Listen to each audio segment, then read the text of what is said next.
Здравствуйте, с вами Влад и новый авторский рассказ моего канала «Жизненные истории».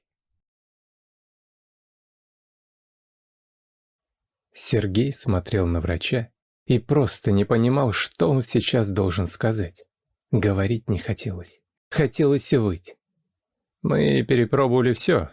Организм просто отказывается уже принимать лекарства. Поверьте, что могли, мы сделали. Мне очень жаль. Что это значит? Это значит, что вашей дочери вряд ли удастся прожить хотя бы год. Сергей сжал голову руками. Но мне очень жаль. Ни вы, ни я не сможем ничем помочь. Самое лучшее, что вы можете для нее сделать, подарить ей последние месяцы жизни, наполненные любовью и заботой. Сергей не помнил, как вышел из больницы. В кармане затрезвонил телефон. «Серый, привет. Я все понимаю, у тебя больная дочь и все такое, но и ты меня пойми. Нужно ехать на ферму, которую мы недавно открыли. Я зашился. Ну чего я тебе объясняю, ты же и сам все понимаешь. Там творится черт пойми что, а у тебя кредит. Мы оба можем остаться без дохода». Я понял, Ген. Конечно. Сколько времени, чтобы уладить тут все? Серой, времени нет, но я все понимаю. Постарайся все сделать как можно быстрее.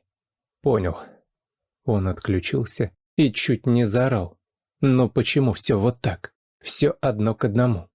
Он не может оставить дочь, а если не оставит, то они и правда останутся без средств. Что же ему делать? Проблема была не только в том, что все это не вовремя. За Дашкой есть кому посмотреть. Его соседка Люба очень хорошо относилась к дочери. За небольшую плату присматривала за ней чуть ли не круглосуточно, потому что Сергею нужно было работать. А сама Люба работала удаленно, поэтому частенько приходила к ним с ноутбуком, и Дашка с интересом вникала в то, что делает добрая женщина. Проблема была в другом. Лекарства для Даши выдавались на неделю, и получить их мог только он или какой-то родственник. Не просто родственник, а человек с официальным подтверждением родства. А таких у него просто не было. Жена умерла при родах, и они с Дашкой всегда были вдвоем. Он шагал домой и напряженно думал, что же ему делать. Была даже мысль взять Дашу с собой, но Сергей тут же откинул ее. Дорога дальняя, а дочь быстро устает. Он пришел домой. Люба внимательно посмотрела на него. «Сергей, что случилось?» «Да ничего. Думаешь, у тебя получится меня обмануть?» Люба прикрыла дверь и присела перед ним. «Говори, вы с Дашей мне не чужие». Сергей как можно спокойнее пересказал свой разговор с доктором. Люба сжала руки. Только бы не заплакать. Скоро проснется Даша. «Сергей, ты же понимаешь...» Она не успела договорить, как он вскочил. «Люба, я все понимаю, но меня отправляют в командировку, понимаешь? Не меньше, чем на месяц. И понимаю, ты меня всегда выручаешь, но что делать с лекарствами? Да и вообще, как сказать Даше, что я вот так просто уеду?» «Папочка, я уже услышала». В дверях кухни стояла Даша. Сергей метнулся к ней, помог сесть на диванчик. «Пап, я побуду с Любой, только...» «Что, моя хорошая?» «Пап, можно мне собачку? Самую маленькую. У меня совсем нет друзей». Люба и Сергей переглянулись, а потом Люба решительно сказала. «Дашенька, ты побудешь немного одна? Нам с папой нужно отъехать». «Конечно, у меня очень интересная книжка». Как только Даша была устроена на диване, Люба сказала Сергею. «Паспорт не забудь». «Паспорт? Зачем?» Он вообще ничего не понимал. «Потом объясню». Они вышли на улицу. Сергей завел машину. В последнее время редко ей пользовался. «Куда едем?» «Сначала в ЗАГС». Он поперхнулся. «Куда?» «Сергей, давай рассуждать логически. Никто лучше меня за Дашей не присмотрит. Я ее люблю как родную. Но лекарств мне не дадут. Мы распишемся, а когда...» Голос Любы сорвался, но она продолжила. «Потом разведемся». Он медленно тронулся с места. Как ему самому не пришла в голову такая мысль? Люба бы не отказала ему. «Подожди, да кто нас распишет так быстро?» «У меня там подруга директором, так что не переживай».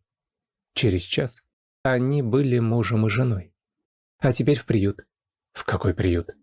Сергею казалось, что он немного не в себе, потому что в последние несколько часов столько произошло, что не поместится и в книге, не то что в одном дне. В приют, в котором собачки ждут хозяев. Сергей хотел было возразить, что собака – это антисанитария, что Даше это не нужно, но потом вспомнил глаза дочери. Ладно, поехали. Ничего у Сергея не получилось. Он так искал маленькую, спокойную собачку, но его буквально преследовал молодой игривый пес. То ли помесь волкодава с носорогом, то ли наоборот. Когда в очередной раз пес забежал вперед и уставился ему в глаза, Сергей невольно улыбнулся. «Нет, ну ты думаешь, как ты в квартире-то жить будешь?» Псина гавкнула и снова замерла. Сергей протянул руку, и собака с готовностью подставила голову. Женщина, которая присматривала за ними, удивленно сказала: «Что это творится? Он же никого к себе не подпускал. Сидит один в углу все время. Видимо, выбрал себе хозяина». Сергей растерянно посмотрел на Любу. «Ну, что скажешь? Тебе за ним сейчас ухаживать». Люба потрепала пса и улыбнулась. Дашка будет в полном восторге. Сергей махнул рукой. «Да сговорились вы все». Пес вел себя так, как будто он каждый день на машинах разъезжал. Сергей остановил автомобиль у дома. «Ну, пойдем. Потом составите мне список, поеду в зоомагазин. Его же чем-то кормить нужно, спать на чем-то». Собака вошла в квартиру первая. Подняла нос, принюхалась и пошла в комнату. Даша широко открыла глаза, когда увидела пса. И сразу же из глаз покатились слезы. Пес подошел к ней. Сергей напрягся.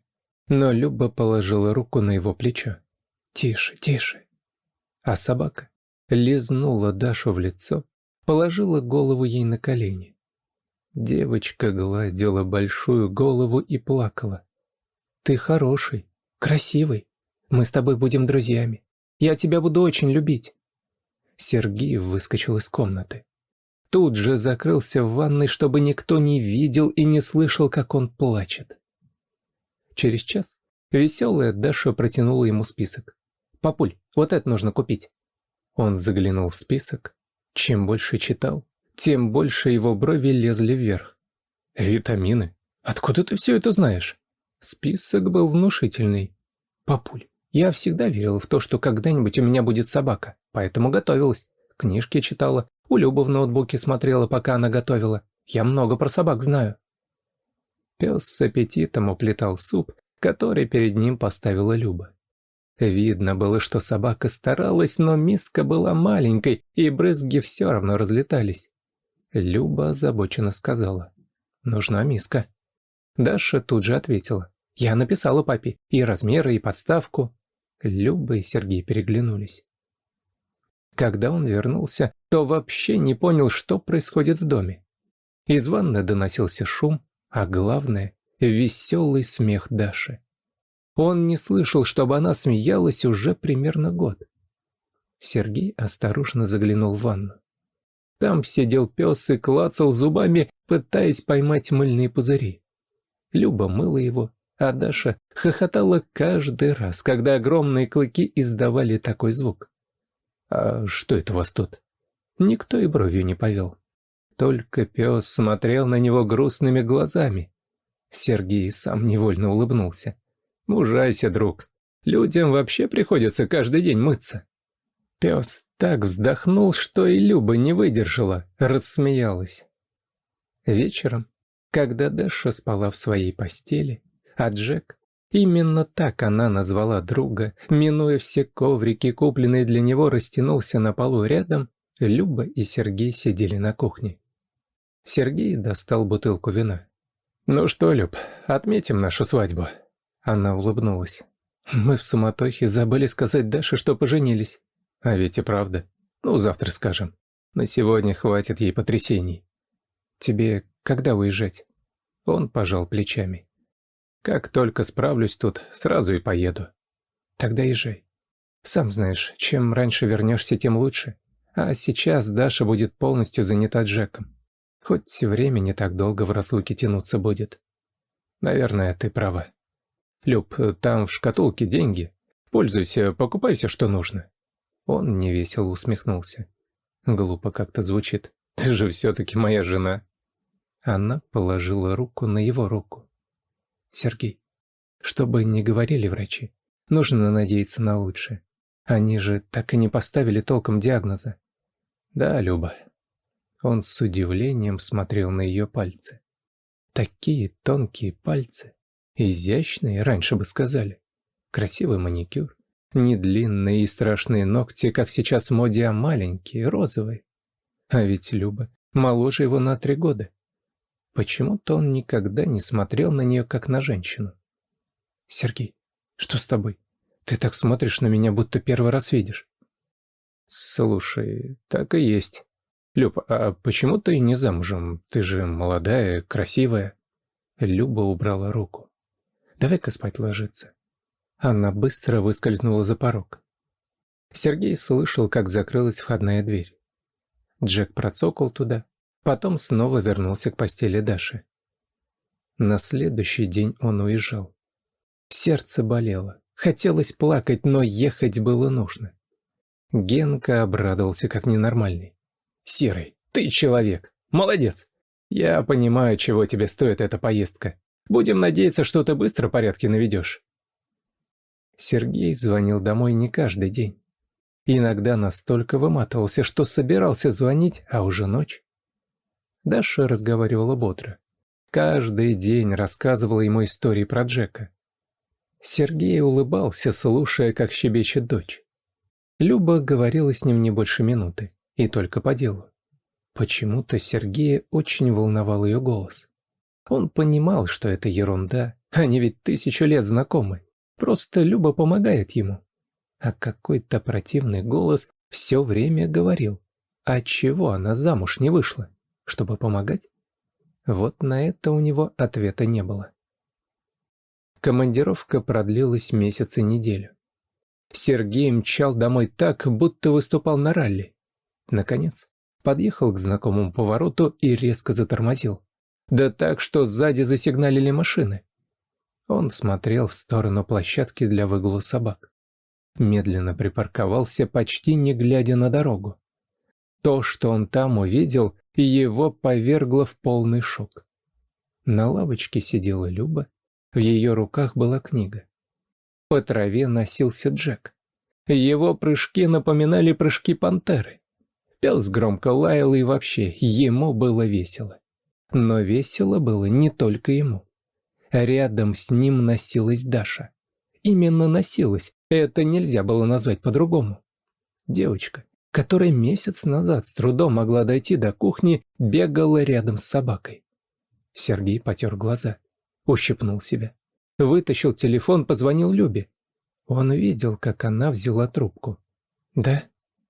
«Люба, скажи мне, что я не сошел с ума. Что все, что я вижу, это правда». Люба сразу обернулась и махнула ему рукой. Сергей выбрался из машины и пошел к ним на негнущихся ногах. Наконец, его заметил Джек. Он с громким лаем кинулся навстречу. При этом молотил хвостом так, что того и гляди, взлетит как на пропеллере. Потом увидела и Даша. «Папа! Папочка!» Она бежала к нему. А Сергей не видел, куда ноги ставить. Глаза застилали слезы. «Дашка! Дашенька! Как же так? Как ты себя чувствуешь?» «Хорошо, пап. Только соскучилась по тебе очень и есть хочу». «Что хочешь? Есть?» К ним подошла Люба. «Здравствуй, Сергей. Ты очень вовремя. Мы как раз собирались обедать идти». «Здравствуй, Люб. А что у нас происходит?» «А пошли домой, там и поговорим». Сергей смотрел на то, как Даша уговорила тарелочку супа и ничего даже сказать не мог. «Мы с Джеком отдыхать? Когда вы закончите свои взрослые разговоры, приходите к нам». Сергей вопросительно уставился на Любу. «Прости, Сергей, как только ты уехал, я перестала давать Даше лекарства. Видела, что ей каждый раз после них становится хуже. Даше стало лучше, мы даже гулять ходили. А потом...» Я повела ее к обычному, бесплатному врачу. Он выписал нам витамины, назначил обследование. В общем, они сразу поняли, в чем дело. Ваша хваленая платная клиника. Они ошиблись. Сергей не верил. Умом не верил, а душой уже понимал. Дашка будет жить. Долго и счастливо. Он почувствовал, как по щекам текут слезы. «Сергей, пойду я. Завтра можно подать на развод. Я тебе больше не нужна». «Стой». Люба посмотрела на него испуганно. «Почему ты не вышла замуж?» Люба молчала. «А теперь послушай. Если ты простишь полного идиота, то идиот скажет: Люба, не уходи. Ты нам нужна. Ты мне нужна. В общем, никакого развода я тебе не дам». Люба отступила к стене. «Но ты не любишь меня?» «Кто тебе это сказал?» «Правда, я пока не уехал и сам не знал, что люблю, Люб. Но правда. Прости, идиота». «Пап, она на тебя не злится. Она тебя любит. Мне Люба все рассказала». Даша развернулась и скрылась в комнате. Мавр сделал свое дело. Мавр может удалиться.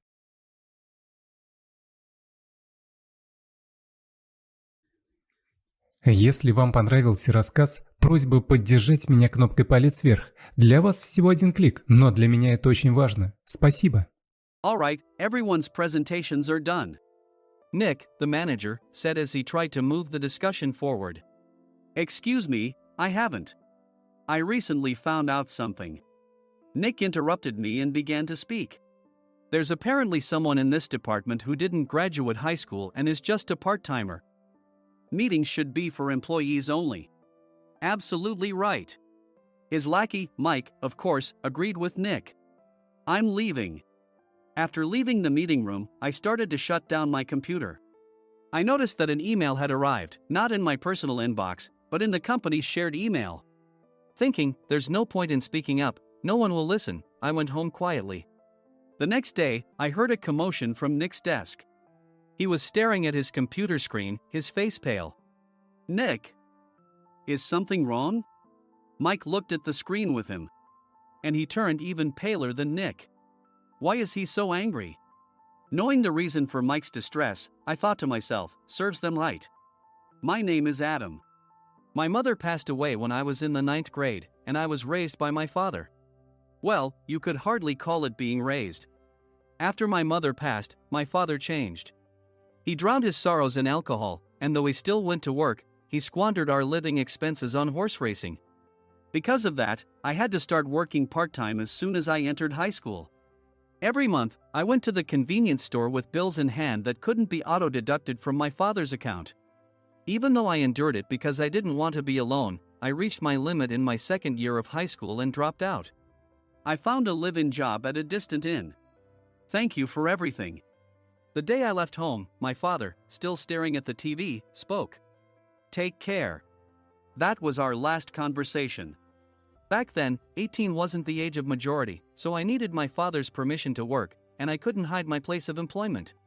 Yet, my father never visited me even once. I kept working just to survive, and before I knew it, I was 42. Years of hard work paid off, and I was transferred to the headquarters. I was thrilled to be recognized by the company, as I thought I'd be working in the field until retirement due to my lack of formal education. Listen up. Our work can change the future of our employees. Don't drag us down.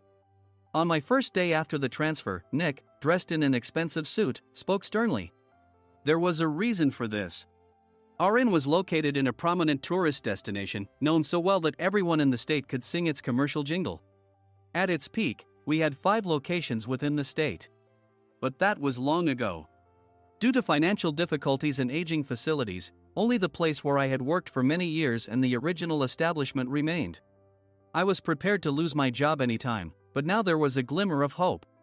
With the rise of social media, the tourist area where the inn was located started gaining attention again.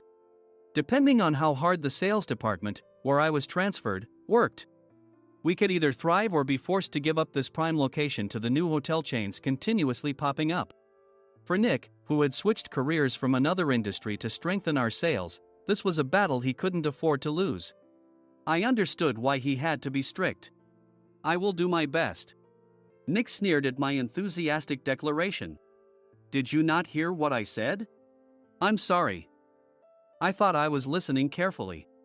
Out of habit from years of customer service, I apologized reflexively, though I had no idea what had offended him. Someone was watching me with a smirk. In this department, there are those who are expected to excel and those who have been shoved here because they have nowhere else to go. You are the latter. It was Mike, the section chief. He's 7 years younger, at 35.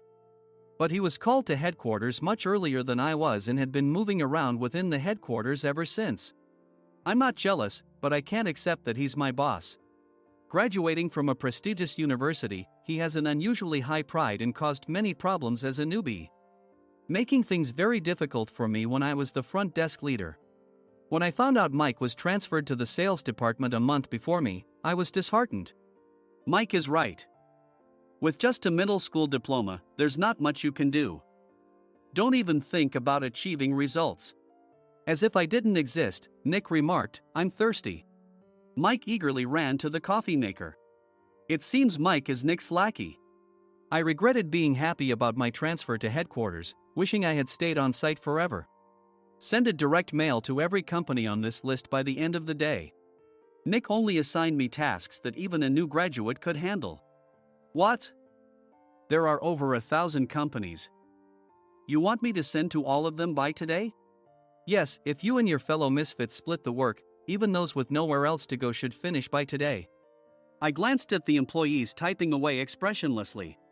They were worn out from customer service, only thinking about leaving on time, or were women reassigned after having children, with zero motivation for work. Even Sam, a new graduate from the same university as Mike, who was supposed to be among the expected achievers, had no enthusiasm for the job, having joined the company wanting to do customer service. I don't care what they say, I plan to quit anytime, he said. Only Nick and Mike were highly motivated, making all the decisions between the two of them. I originally only wanted to work at the inn to survive and had no particular attachment to this job. I swallowed my words, thinking I had no right to reprimand them. About a month after the transfer, Nick told us with a frustrated look. To commemorate the 50th anniversary, we've decided to create a plan exclusive for one group per day. Originally, Mike and I were supposed to come up with it, but our president, Mr. Thompson, insists on hearing everyone's opinions. So, you all get a chance. As Nick explained, Mike began handing out prints. Make sure not to embarrass Nick. If your ideas are half-baked, you'll have to redo them. It seemed that they had printed his handwritten notes by Mr. Thompson, which included several questions and a section for free responses. It made sense why Nick had to seek our input, given that all responses had to be submitted to Mr. Thompson. We were given a week to think about it, and a meeting was scheduled to compile our ideas. My plan is to let guests enjoy both the old and modern America. Nick began the presentations. Guests would watch a master confectioner at a nearby traditional sweet shop make sweets in front of them. The welcome drink would be premium tea in a bottle. Nick's plan was certainly attractive. After his presentation, Nick called on us to present in the order we were seated. Just as I stood up for my turn. All right, everyone's presentations are done. Excuse me, I haven't. I recently found out something. Nick interrupted me. There's someone in this department who didn't graduate high school and is just a part-timer. He was likely talking about me. I joined the company as a part-timer and was made a full-time employee when I turned 20. That was 20 years ago, so Nick and Mike probably had no chance to know until recently. Meetings should be for employees only. Absolutely right. After that, Nick kept creating opportunities to solicit everyone's opinions, purposefully excluding me from speaking. The meeting unexpectedly heated up and went past the scheduled end time. A few people asked to leave, and the discussion continued with the remaining few. Still here? Normally, you'd leave in that situation. Though I had no attachment to the job initially, hearing kind words from customers made me want to make them happier. For someone like me, with nowhere to go, the inn was my home and customer service was my life. I felt pathetic about my current self. I'm leaving. I left the conference room and started shutting down my computer. I noticed an email had arrived, not in my personal inbox, but in the company's shared email. Thinking no one would listen to what I had to say anyway, I quietly went home. The next day, while preparing the DM as instructed, I heard a commotion from Nick's desk. In his haste to stand up, he hit his knee on the desk. He stared at his computer screen, his face pale. "Nick? What's wrong?" Mike, thinking he should be the first to rush over, approached Nick while still wearing his coat. He peered at the screen with Nick. And he turned even paler than Nick. Why is he so angry? Who is responsible for this company? Nick, more irritated than ever, asked, and Mike answered without checking. Probably Sam. Sam wasn't there because he was attending a morning training session for new hires. Nick gave up on getting angry and returned his gaze to the screen. They were looking at an email that arrived right after the end of the working day yesterday. Apparently, no one, including me, had checked it before leaving. The email was from a large company that used us for their annual employee trips. The president and executives of that company also frequently used our services personally. President of the company, Mr. Mason himself, had declared that neither he nor his company would ever use our services again. Well, some companies cancel their employee trips or stop using our services due to financial struggles. Let's just move on. Mike kept wiping the sweat from his forehead with a handkerchief. Knowing why Mike was so agitated, I quietly watched their interaction. Do you know how much revenue we get from that company? We can find other guests to fill the rooms, but we'll lose the banquet costs, gift shop revenue, rental car fees, and more. Moreover, the gifts were supposed to be prepared by the traditional confectionery shop involved in Nick's proposed plan. If it's known that we incurred such a huge loss at this critical time, Nick's position in the company would be jeopardized. Nick took a deep breath, seemingly trying to calm himself. All right, Mike. Go to New York right now and apologize to Mr. Mason. What? You're coming with me, right? I have urgent work to do. I trust you, which is why I'm entrusting this to you. Please. Mike, believing Nick's sincerity, agreed with a determined look on his face, saying, yes. That's Nick for you. Even if Mike went to apologize, Nick would shift all the blame onto him if the client didn't change their mind. Well, it was Mike's fault to begin with, so it served him right. About 3 hours later, Sam answered a call from somewhere and repeatedly apologized, saying, I'm very sorry. Everyone watched to see what was happening. After ending the call, he informed Nick with a weary tone. When Mike arrived at the client's company, he only made things worse, further infuriating Mr. Mason. He was demanding, get his boss here immediately. It was no wonder Sam was exhausted, dealing with such a call right after returning from training. What is that idiot doing? All right, Adam, you're coming with me. If sacrificing Mike didn't work, then I must be next. Normally, I'd want to refuse at all costs, but I saw an opportunity in this situation. If I can be of assistance, I'd be happy to join you. I immediately followed Nick, and we flew to New York. When we introduced ourselves at the reception, it became clear how serious the situation was, as the receptionist personally escorted us to the president's office.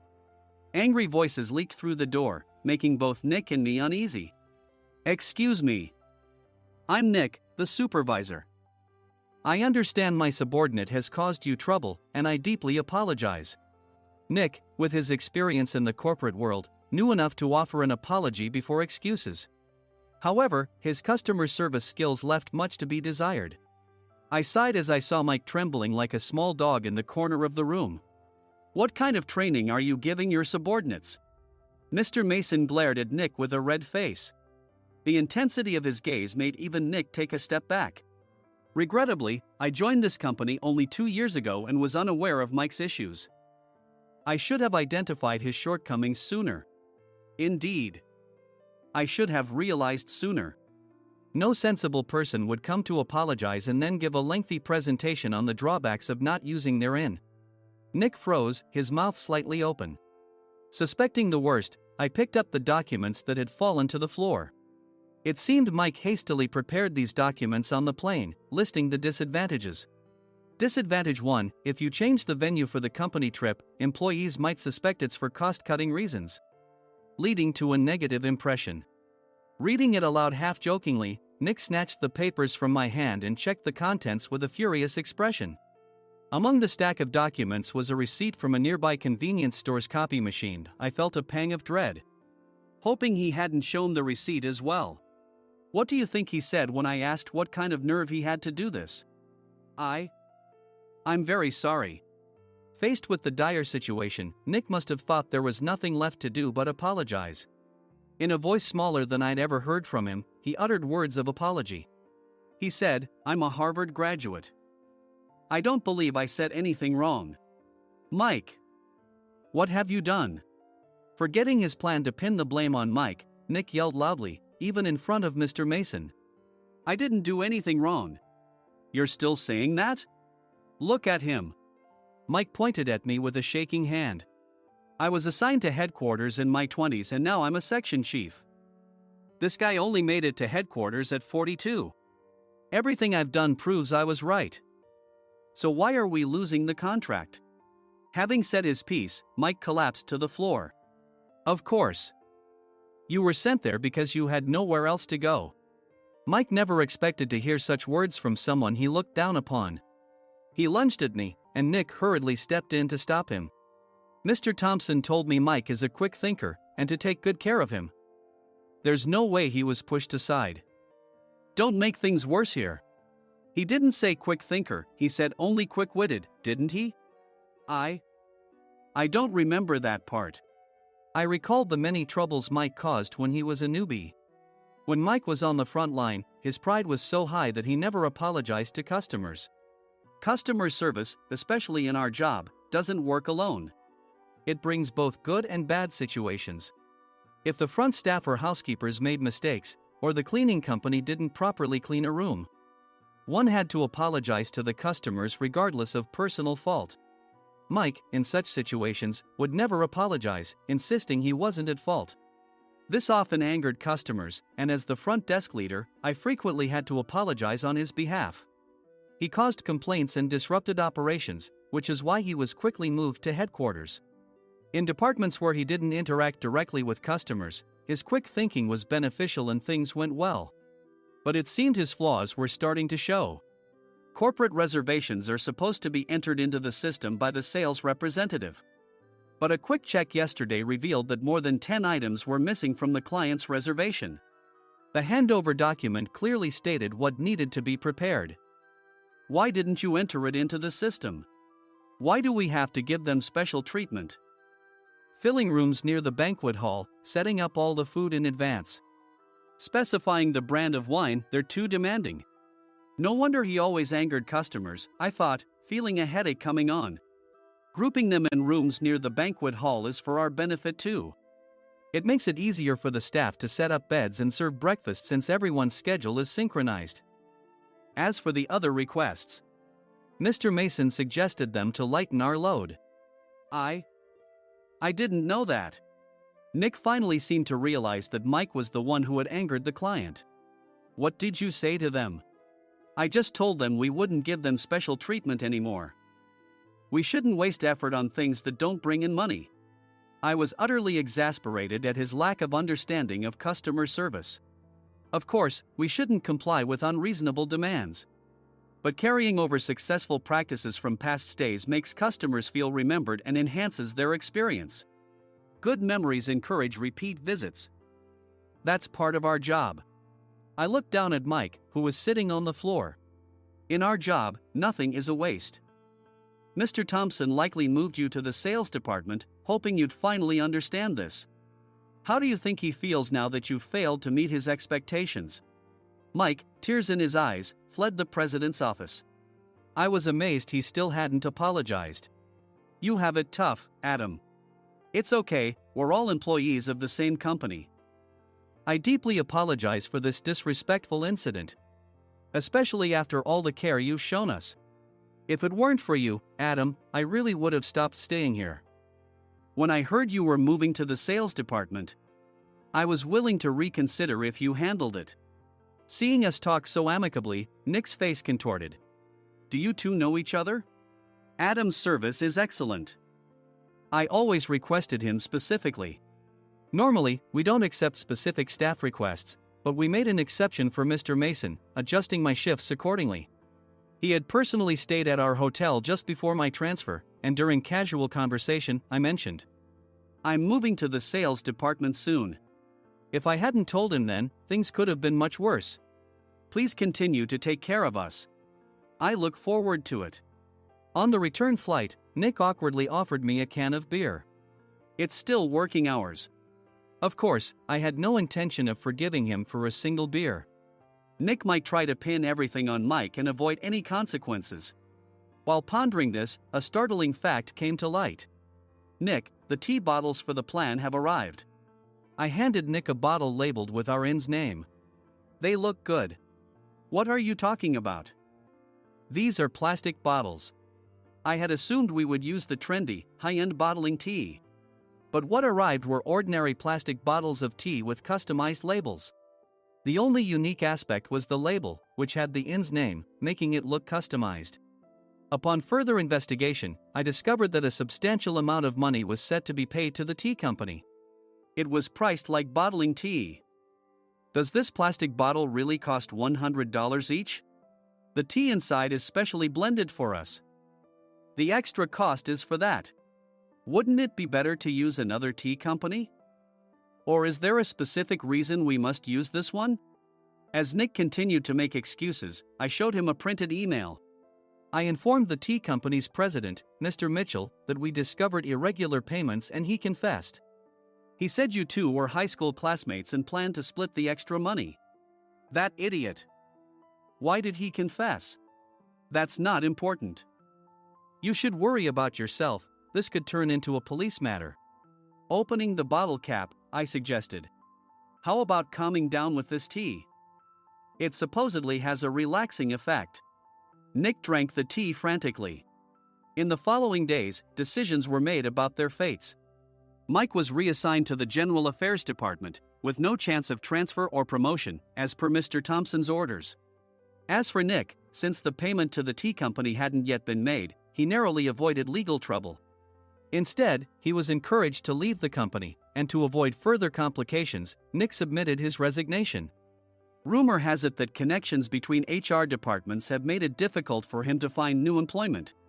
Even though it was good to have those two gone, something unexpected happened in the sales department. Everyone became motivated and united in refining the 50th anniversary plan. In the end, my plan was adopted. We collaborated with the Tourist Information Center to provide personalized guides. The plan, tailored to the number of guests, was truly special for the 50th anniversary. "Hey, is Adam's family coming to stay?" I immediately booked that special plan for my family. Sam noticed it on the reservation list and quickly picked up on it. "Yes, I'm inviting my father." "That's great. I might invite my parents too." I lacked the courage to face my father just as Adam. But here, with the confidence Mr. Mason praised, I felt ready. The 50th anniversary plan was a perfect opportunity to reconnect with my father. I hoped to bring back the days when we could laugh together as we once did.